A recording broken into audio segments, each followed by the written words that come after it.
Hi guys, so welcome sa ating channel guys. Ayan, magandang araw po sa inyong lahat guys, mga manunood ng ating mga vlog, sa ating mga katiits, lalong lalo na ang ating mga kagroup. Ayan guys, yung ating mga kagrupo guys, magandang araw sa inyong lahat. Yan, for today's video guys ay share ko sa inyo itong isang lugar around Bukidnon na aking pinuntahan ngayong araw guys. Napakagandang tanawin po dito guys. Tsaka malalawak po yung mga farm lot dito guys. At saka syempre maganda rin ang venue o yung mga treasure site dito guys. Ayan, so papalipad muna tayo ng drone. Ayan, inanarit ko na lang sa inyo guys lahat ng mga kaganapan dito at mga siyempre yung pakay natin dito guys ay yung magsusurvey tayo guys ng treasure site. Ayan, una itong bundok. Ayan, itong bundok na nakita nyo guys, kung mapapansin nyo ay may awang dyan at may hukay dyan sa gilid. Kasi nga po ang istorya dito guys, dito sa bandang bundok, ayan itong may hinukayan guys, dito naka stable po o dito po nakakampo yung Hapon panahon ng gera guys, na itong si General Gyusaku. Ayan guys, so dito po siya nagkakampo guys, kaya hinukayan ito ng isang katiit sa isang grupo guys, na meron silang gadget na proton elect. Tapos nagbabako sila dito guys.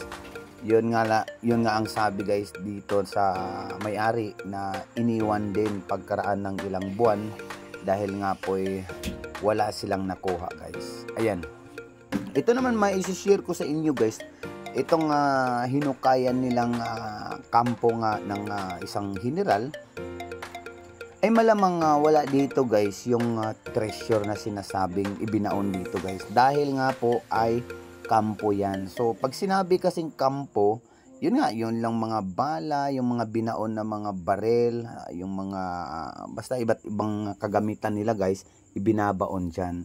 So binababa ko yung aking drone, mapapansin nyo dito may isang magandang bahay dito guys, sa isang maliit na bundok.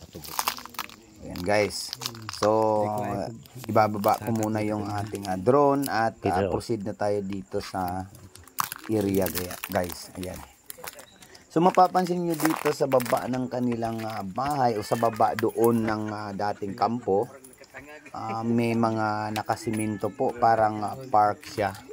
So ito sabi nila ay ginagawa daw nila itong isang forest park noong kasagsagan ng COVID guys. Siyempre, ang panahon ng COVID ay bawal po lumabas.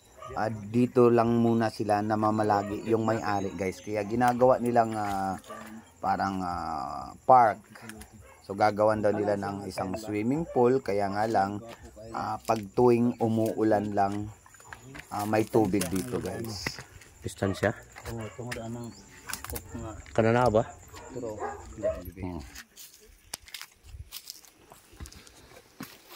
pag bangag ng murag lingin kay. Say bangag ng lingin kay nung. Say lingin kay bangag oh. Aman. Ha? Oo, dako. Tama isa na. Ano ba ulahos-lahos? Haita ni matuha oy. Oh, lahos oh.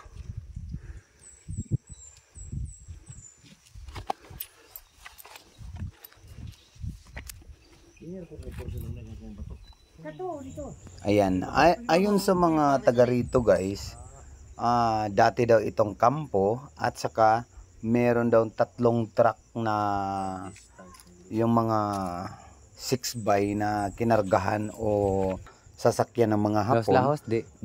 Dito nga ibinabaon yung laman. Pati yung truck guys nawawala dito, hindi na daw nakalabas. Yun ang mga sabi-sabi dito guys ng mga matatanda na taga rito. Ayan guys, mapapansin nyo sa ating video guys na napakaganda yung mga forma o yung mga hugis Laos ng kami bato. din, diri. Parang meron siyang mga ano guys, may mga Bagsak siya diri. shape na talagang sinadya o ginagawa talaga. Ayan, pansinin niyo muna guys na yung mga bato ay parang dinaanan ng tubig o something may falls dito guys. Pero mababa naman itong area na ito. Hindi naman ito pwedeng pagdaluyan ng tubig. Pero ito guys, theory ko dito guys, oh, dili pwede malamang sa malamang ay dinaanan ito ng tubig panahon ng gira guys. Tapos buhatan man ganito kasi nga itong maliit na bundok na ito ay magkabilaan po yung ilog dito at saka itong bundok na ito, itong lugar na ito ay letter Y po yung ilog dito guys. Pero mapapansin natin na itong mga bato ay parang dinadaanan ng tubig dati kasi nga may mga butas-butas na ganyan. Tapos yung mga wave niya. Pero lahos kani ba? Lahos diri parang dinaanan talaga ng tubig. So ibig ko sabihin dati itong dinaanan ng tubig tapos dinitor lang o iniba ang daanan ng siyempre yung hapon mismo guys ang gumawa. Ayan, mapapansin natin na merong napakagandang parang palaka. Ayan guys, para siyang palaka na nakatungtong sa bato. Pero bato yan guys. Alam ko nga ginagawa o sinadya yan ng hapon na para gawing marker. So pag palaka namang ganyan nakaupo guys, isang talon lang yan, nandoon yung treasure na ibinabaon. Kasi nga yan yung reference na pag palaka ay isang talon niya, tatalon siya sa tubig o sa imbakan ng tubig o yung stagnant water guys.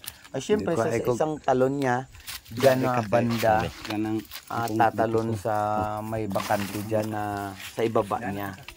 Mapapansin niyo mamaya na ididetect ko yan. At saka ilulukit muna natin sa ating GTR 1000 long range locator kung saan siya tuturo guys. Ito, pansinin nyo ito guys dahil iba ito kasi sa decoding ko itong palaka, syempre dyan ako sa baba sa harap mismo ng palaka guys. Dyan ako nag-start ng pag-locate ng ating locator. Pero mapapansin nyo dyan maya maya na hindi siya nag-detect dyan o walang detection po dyan sa harap mismo ng palaka na nakatayo dyan sa ibabaw ng bato. So ibig sabihin nasa likod po ng palaka o sa baba niya. Ayan, sa baba niya. Kasi nga po ibig sabihin nangingitlog siya dyan sa ilalim niya mismo. And guys, panoorin nyo muna yung aking paglulukit bago ko ituloy yung ating pagnanarate.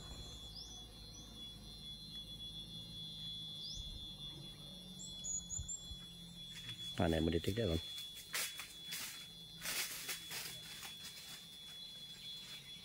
Kanira ba nga bato pinakabugat din.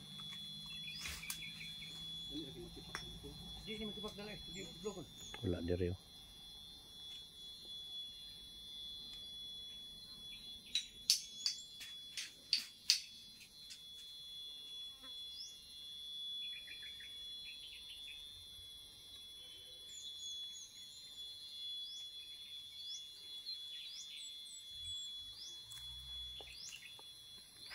Ayan, shout out muna tayo kay Edgar Yapi. Ayan, bro Edgar Yapi kasi yung naging video man ko dyan. So thank you so much bro sa magandang footage ng ating cover o sa ating video cover ngayon.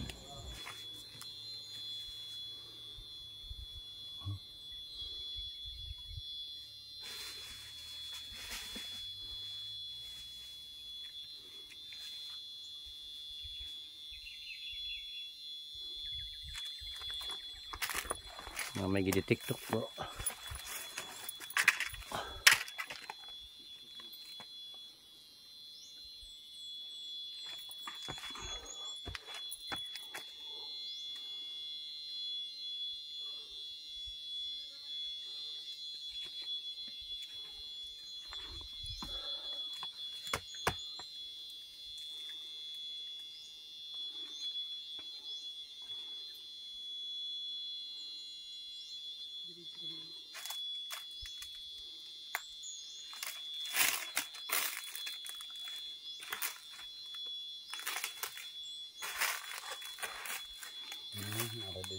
Malipit ba?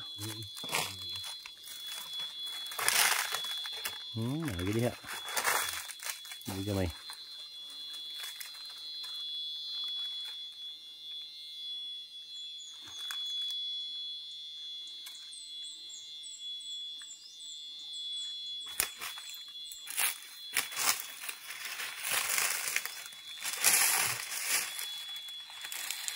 Lagi diha.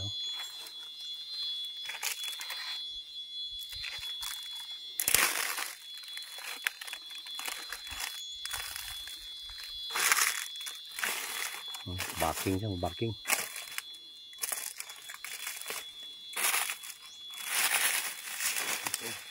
Ini. Sana ba?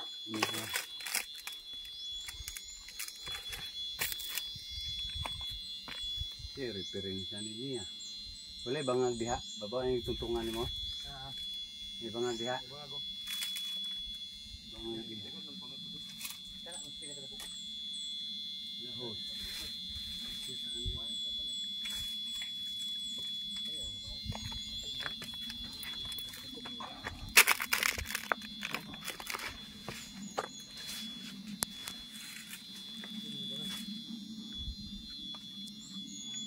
Dire, dari. Wala kini mga ganyan. Nara diha. Lahos. Nadi? Oh, lahos ka. Mana?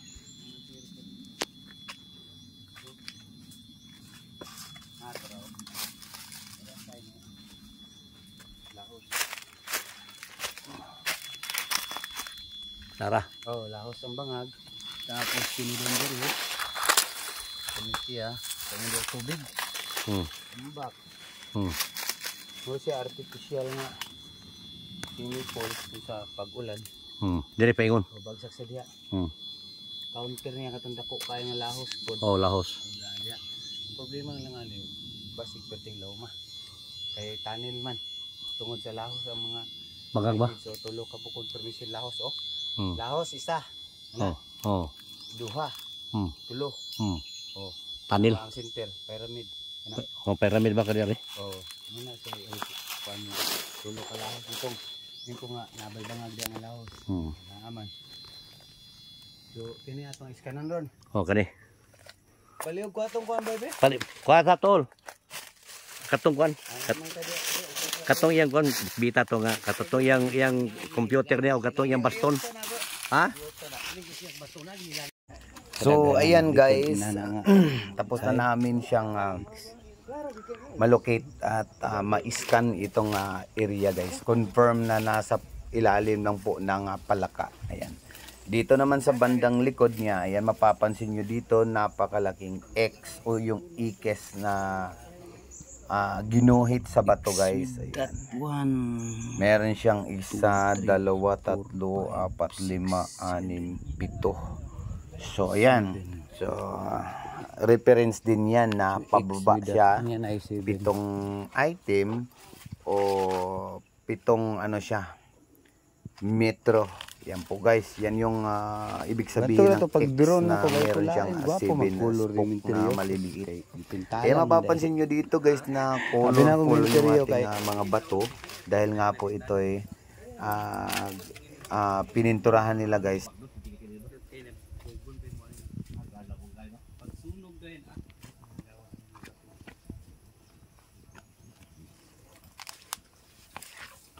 So hole, tapos dito hole, din isa. So center ang target sa GTR 3. So mag-scan ta diha. Ang igianan na nila is 3. Yeah. Oh, 3 sila gibuhatan gig-awang para madalanan. Gihimong signage na i-additional lang to. O kana i-additional na siya pero kani siya nature ni.